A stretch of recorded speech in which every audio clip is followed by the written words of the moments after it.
Probablemente es la pregunta más difícil a veces, el ¿quién soy? Bueno, me llaman Nahum, ¿no? Aunque en mi barrio me llamo Junior, y esto es una declaración. Me llaman Nahum, trabajo en, bueno, no sé por qué empiezo con el tema de trabajar, pero yo me enrollo también, ¿ah? O sea, me puedo enrollar mucho. Pero supongo que es como la gente intenta tratar de definirte por lo que haces y por lo que eres, ¿no? Eh, Trabajo un poco diseñando experiencias a partir de la manipulación de la tecnología para que comunique y conecte mejor con las personas. Siempre he creído en el poder de las ideas y, y de las emociones de las personas para hacer cosas. Siempre he tenido una curiosidad sobre las personas con las interacciones con las cosas que están a su alrededor, ¿no? O sea, con objetos, con tecnología, con interfaces, con otras personas, ¿no?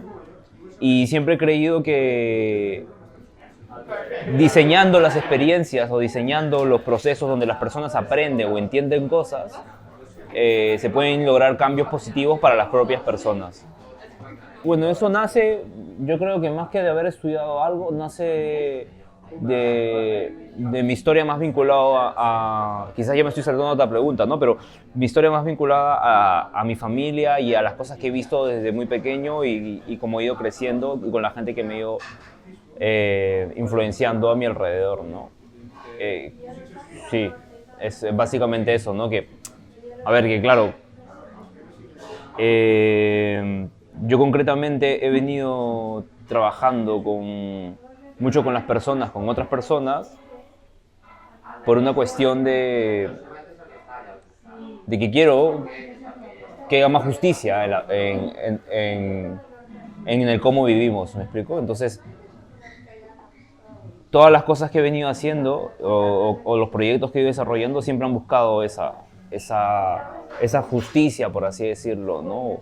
O esa mejor forma de vivir.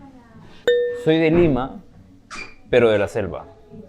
A ver, biológicamente nací en Lima, en el centro de Lima, en el caos del centro de Lima, pero toda mi formación, toda mi niñez, los mejores momentos de mi infancia han sido en la selva, específicamente la provincia de San Martín, entre Tarapoto y Juanjuy, que son dos pueblos, y específicamente Machungo y un poco de Pajarillo, que son pueblitos muy pequeños ahí, que son los pueblos donde vienen mis abuelos, vienen mis papás específicamente, y donde está básicamente toda mi familia más próxima, ¿no? Mis primos, mis tíos y demás, ¿no? O sea, tengo la maravillosa oportunidad o bendición, por así decirlo, sin quitándole la carga religiosa, de tener un montón de primos. O sea, tengo como 98 primos y cada vez que voy conozco más. Porque claro, somos una familia muy numerosa, ¿no? Bueno, la selva, tú sabes, hay muchas ganas de que haya más gente, ¿no? Y ya está, y antes no había televisión, entonces había que entretenerse de otra forma. No, bueno, habían cosas, ¿no? Entonces, el hecho de yo poder ver las condiciones con las que yo viví en Lima, que bueno, viví una clase media limeña, ¿no?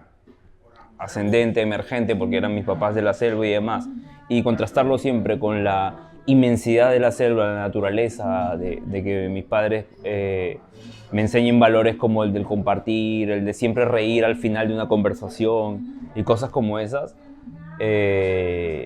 Contrastar estos dos escenarios creo que me ha ayudado mucho en la forma en como yo he afrontado la vida o como la estoy afrontando en este momento, ¿no? Es una pregunta muy interesante, porque ahora que la veía decía, mira, ¿quién diría? ¿No? Y normalmente te salen los nombres de los referentes profesionales y demás. Pero decía, yo creo que no, o sea, esta gente sí que ha influenciado en algo, pero hay personas que me han influenciado más y son personas que no he conocido tanto, pero que sí he escuchado mucho de ellas. Por ejemplo, mis abuelos. Mis abuelos han sido estas personas o estos entes del cual se habla mucho y del cual yo quizás no pude conocer tanto porque era muy niño o tuve muy pocas conversaciones y demás, pero que alrededor de ellas se había un aura que era muy interesante que a mí que me ayudó a afrontar la vida, ¿no? Como la quiero afrontar ahora, ¿no? O sea, yo tenía un abuelo de parte de padre, que es el abuelo Ayuco, el abuelo Asunción, que era una persona muy, muy especial en el sentido de que le gustaba mucho la poesía, era una persona que no fue nunca a la universidad, nunca fue al colegio, pero leía mucho, era el mediador del pueblo, ¿no? Al mismo tiempo tenía cargos políticos muy importantes, pero era una persona muy correcta, era donde la gente venía a contarle cosas. Entonces, esta imagen de persona justiciera, ¿no? Mediadora y demás, creo que ha influenciado mucho a mí de algunas partes del trabajo que yo hago, ¿sabes? De cómo yo quiero hacerlo. Y por el otro lado tengo un abuelo de parte paterna, de parte materna, perdón, que viene más del lado más del hombre trabajador, que fue huérfano, que salió adelante, que sacó adelante una familia, que hizo muchas cosas, que siempre ayudaba, que siempre hospedaba gente. Entonces,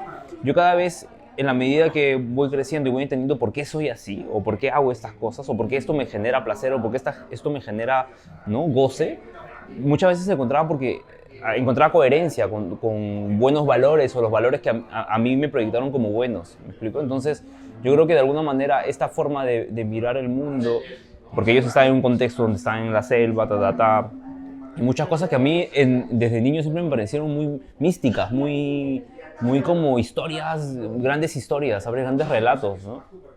Yo creo que eso influenció bastante y totalmente también la visión materna de mis abuelas, ¿no? O sea, de abuelas que siempre han acogido, que siempre han cuidado, ¿no? Que siempre han guiado, que tenían un rol muy importante a pesar del entorno machista que existía en estos lugares y en esos tiempos, ¿no?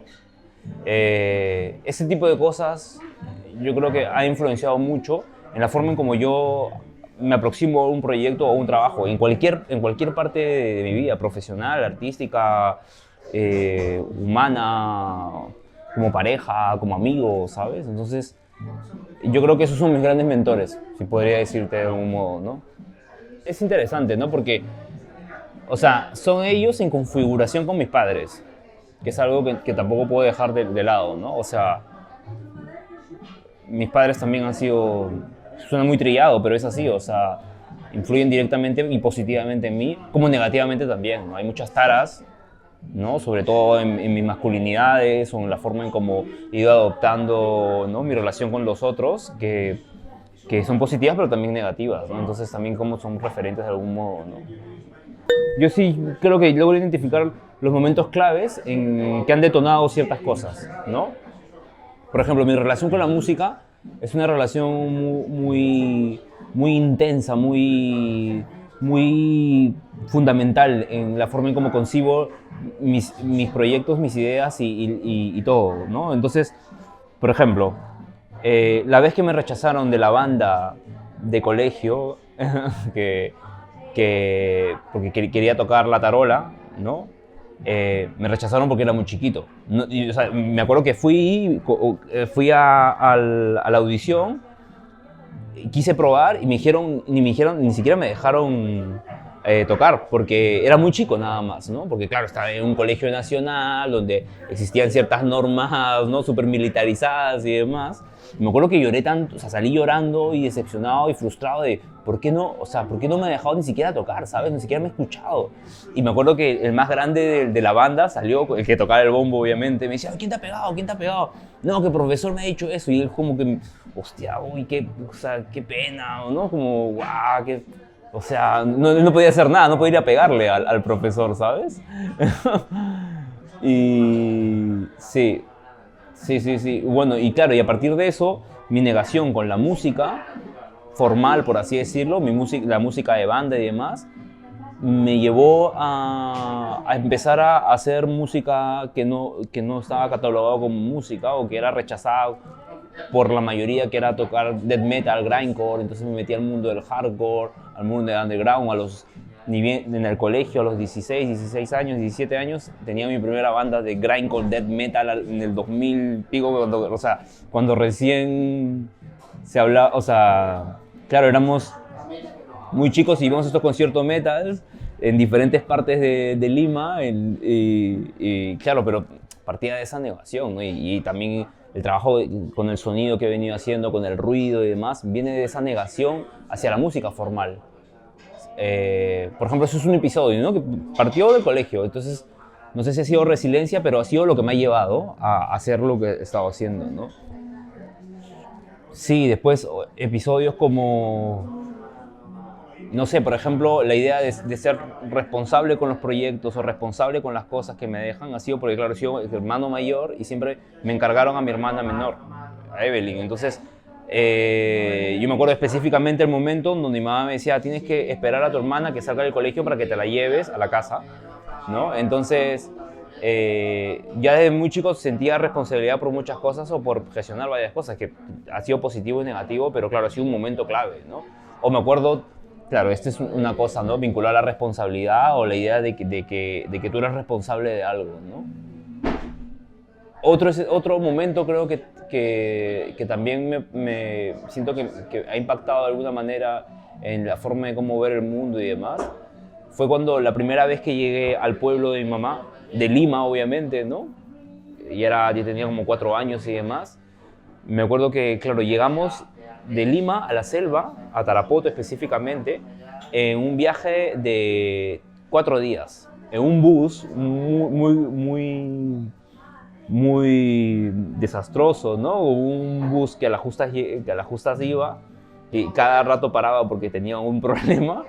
Y íbamos entrando por la selva así y cada vez el paisaje iba cambiando. Y en ese tiempo me acuerdo que estaba estudiando las culturas precolombinas, ¿no? Preincas. Y yo iba preguntando, iba conociendo gente en el viaje y demás. Y todo esto con mi madre, nada más, ¿no? Dormíamos al final del bus, íbamos llegando y demás. Y me acuerdo que cuando llegamos al lugar, o sea, no llegamos a una ciudad, sino llegamos como a la nada, a la selva de la nada, y teníamos que caminar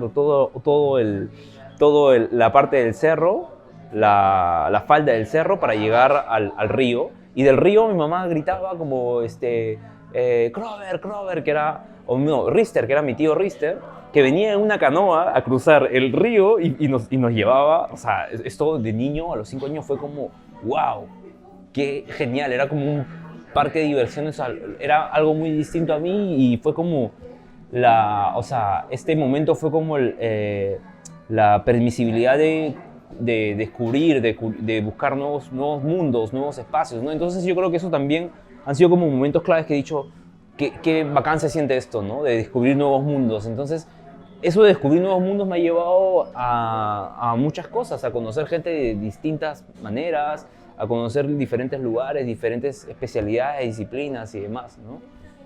Yo creo que eso también, o sea, no sé, esto es muy personal, de hecho, ¿no? Pero sí, yo creo que eso ha influenciado de alguna manera de cómo quiero vivir en este mundo, ¿sabes?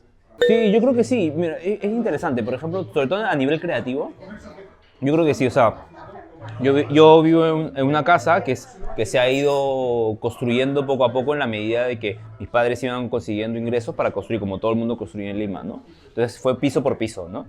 Entonces yo vi esta casa crecer como yo crecía también. Entonces siempre el último piso, que era el tercer piso específicamente, siempre era como el piso donde estaba, primero fue un techo donde no había paredes, no era como un lugar abierto, donde había, por ejemplo, había montículos de arena, porque ahí hacían las mezclas los obreros para poder hacer el cemento. Era como un lugar donde siempre había cosas, ¿no? Habían cosas que nadie usaba diariamente, pero siempre eran curiosas porque eran cosas con las que se trabajaba, ¿no?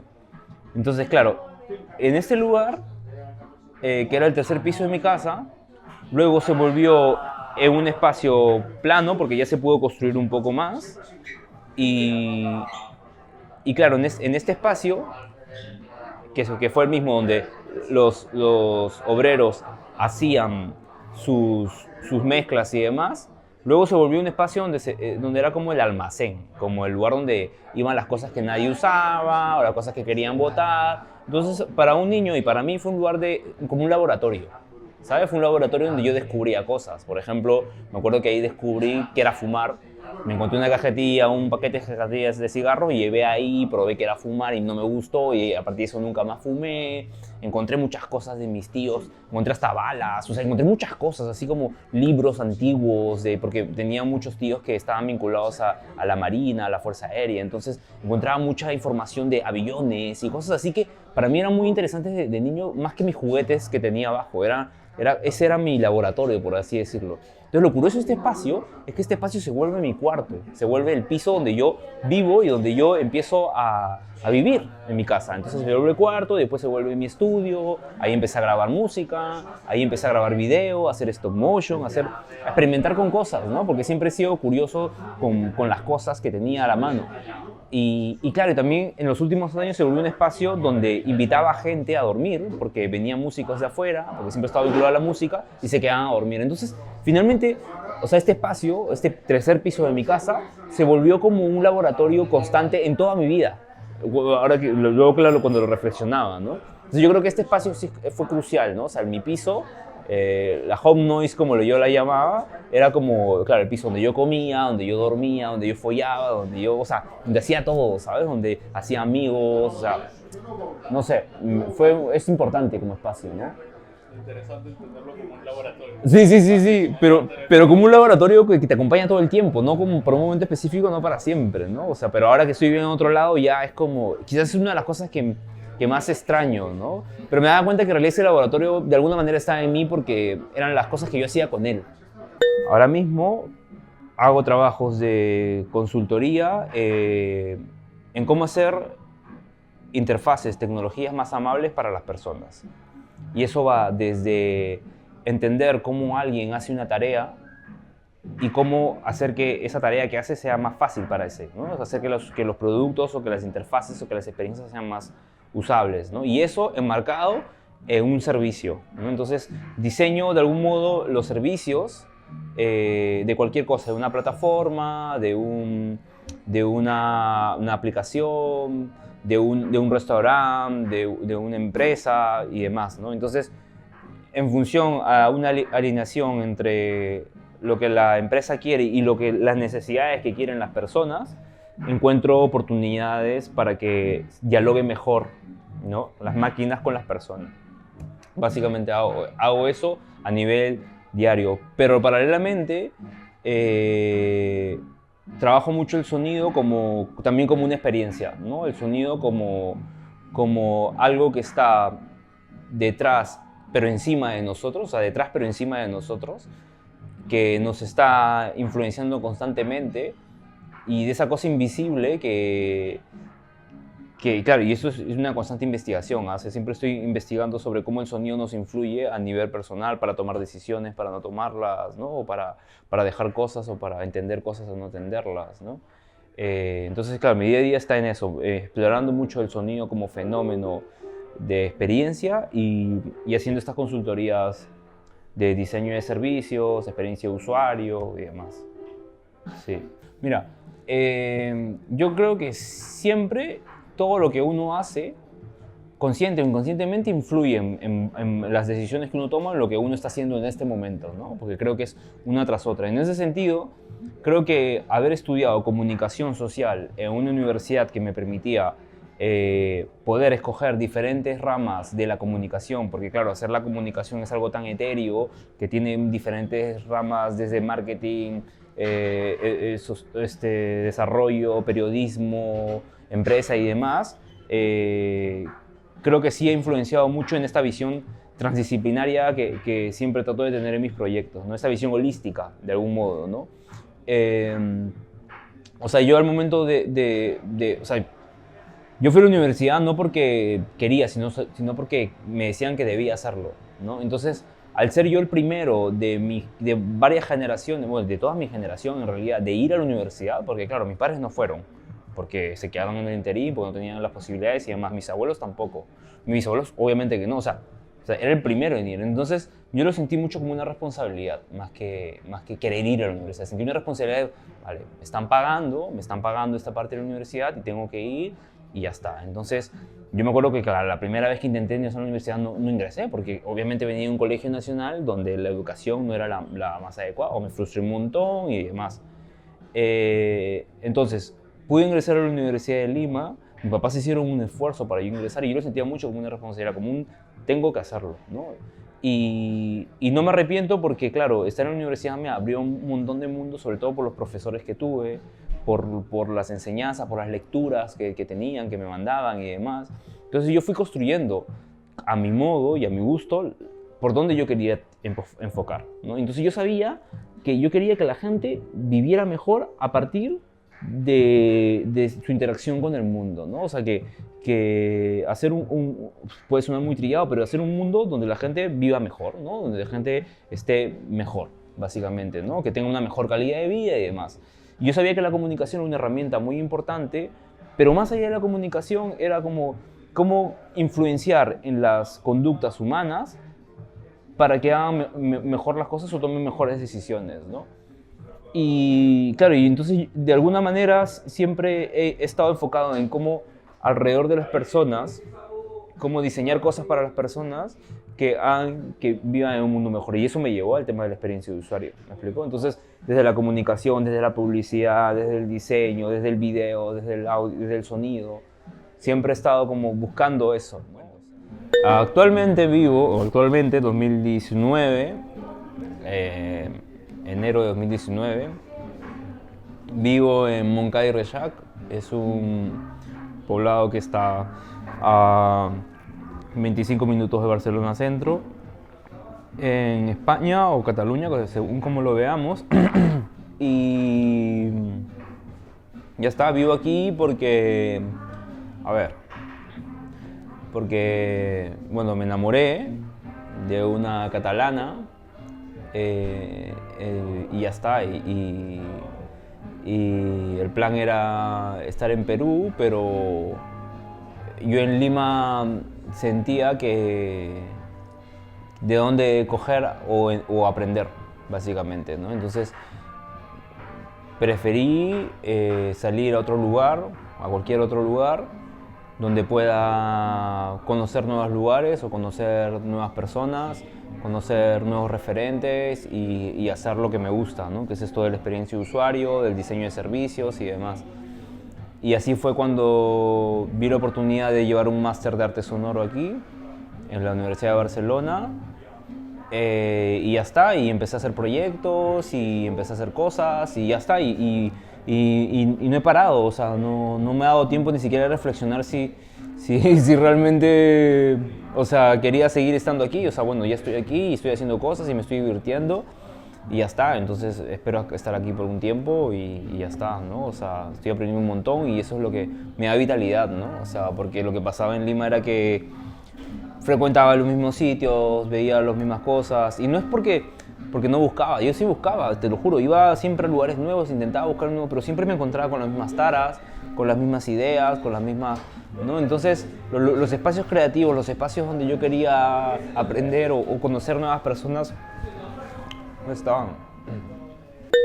Yo creo que es o sea, no sé, tampoco quiero sonar muy pretencioso, pero es un ser inconforme con las cosas que se han venido haciendo para hacerlas mejor, divirtiéndonos. O sea, creo que es alguien que está buscando todo el tiempo, es muy curioso, buscando todo el tiempo para vivir mejor entre nosotros, ¿no? O sea, yo creo que es algo así.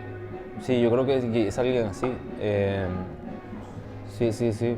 O sea, podría ser el cofundador de varias empresas ahí en Lima, podría ser el diseñador de una empresa aquí, podría ser el amigo, o sea, son muchas personas, pero creo que lo transversal es justamente estas experiencias de las que te he hablado, estas formas de ver el mundo, estas formas de sentirlo, ¿no?